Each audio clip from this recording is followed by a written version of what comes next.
Speaker, members of the National Assembly, captains of industry, my fellow colleagues in KEPSA, good evening.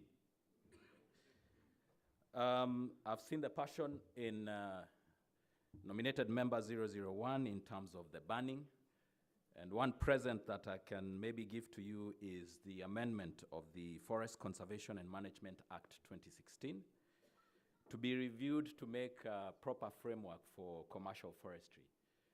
The gap in that particular bill is that we do not have proper framework for private industry to take up forestry. And that will also enable us to achieve the 10% national cover.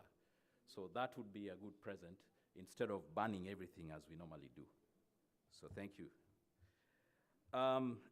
Also, just to point out, 42% of Kenya's GDP is driven by natural resources. So negatively impacting on it, of course, leads to adverse climate change, which now we need to focus on greening the economy as the legislative arm. I'm just going, because of time, to just engage you in the support we need from the legislative side in collaboration with the private sector. And I'll also coin this with the Big Four. So when I start talking about regulatory framework, something like the Water National Policy is yet to be finalized. So we need to be able to have strategic direction on that so that we can finalize the launch on the National Water Policy and Strategy. So this has a big impact in driving the economy. When you talk about manufacturing and increasing that to almost 20% GDP, the public-private partnership for investing in this sector is critical. And we need to develop alternative financing options, such as green water credit mechanisms. There is no water green credits for private industry. Also, we would look at something like a water bond that would help private sector be able to invest. And that has really, the Kenya Water Pool Fund that was established in 2016 has really not been factored in the supplementary budget. So we would need to see how that can spur the manufacturing side of things. Simple things like the double registration of NEMA and WARMA on effluent discharge. So private industry is paying the same fees and twice, of course, increasing the cost of doing business. So we need to look at enforcing of the clause 154 of the Water Bill 2014, which would definitely improve on the cost of doing business for private sector. When you talk about wastewater recycling, it's an area that even from a devolution point of view, the counties are battling on waste management, and I'll come back to that.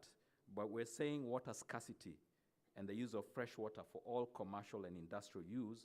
There can be formulations of how to use recycled water. In most developed economies, fresh construction industry, when we look at the housing plan, there should be a framework of using recycled water. Even as we do these 200,000 affordable homes, we should not be using fresh water for the construction of these particular homes. So we need to develop initiatives, policies on water recycling, and provide credit and reimbursements or incentives for private sector to be able to recycle these water initiatives. Let me talk about food security. And it's been alluded by many speakers, 64% of our water goes to irrigation. So the shocking statistics is irrigated lands only account to 1.7 of the total land. So it asks, the question, where does this 64% of the water go? So there's various initiatives that can be improved. When you look at some of the recent news on water dam projects, including some of the older dams that there's no structural drawings. So we need a policy on, the food security pillar and water dam projects that can harmonize really the harvesting of water. When we talk about floods, we are always ravaged by floods, but we're not able to harvest these particular floods waters. When you talk about affordable housing, The support we would need is classifications of drilling rigs. We always talk about traffic police and weighbridge officers who routinely detain these drilling rigs. If a rig is leaving from one area to another, it's standardized. It's not going to increase any of its weight. So we don't see the need for it to be weighed on each weighbridge. And I'm sure there's been a history of some of the drilling rig saga that we've seen in the past. But on genuine private sector, we need support to be able to harmonize on this. If I go to what the chair alluded on waste management,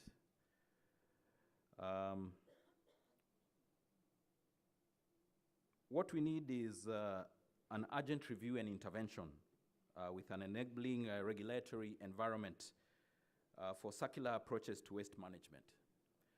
When you look at Finnish, Swedish, most of these economies have generated value from waste. When you talk about renewable energy, there can be portions of renewable energy coming from waste. Our biggest challenge is this mentality of landfills in Kenya. And these landfills are the biggest polluters of the environment. So we need to move away from this landfill mentality to policies that provide framework to what we would call material recovery facilities rather than landfills. And there's ways of creating employment for the youth. When you talk about circular economy, these plastic bottles we're referring to, we can have young men and women collect this, and we can provide recycling employment. So the supply chain for recycling and waste management can be really addressed as we get into waste management policy. When you talk about climate change, that has been alluded. And when we look at the water towers, that is also intertwined because the current reality is our weather patterns are changing. We're getting longer droughts. We're getting colder temperatures. So things are changing in regards to our environment. And we need to be able to enact legislature and close on the national climate change. We do have the National Climate Change Action Plan, NAACP, which is supposed to be subjected to validation before it's submitted to the National Climate Council for review. Because of time, I would request the honorable members to look at the booklet we have there.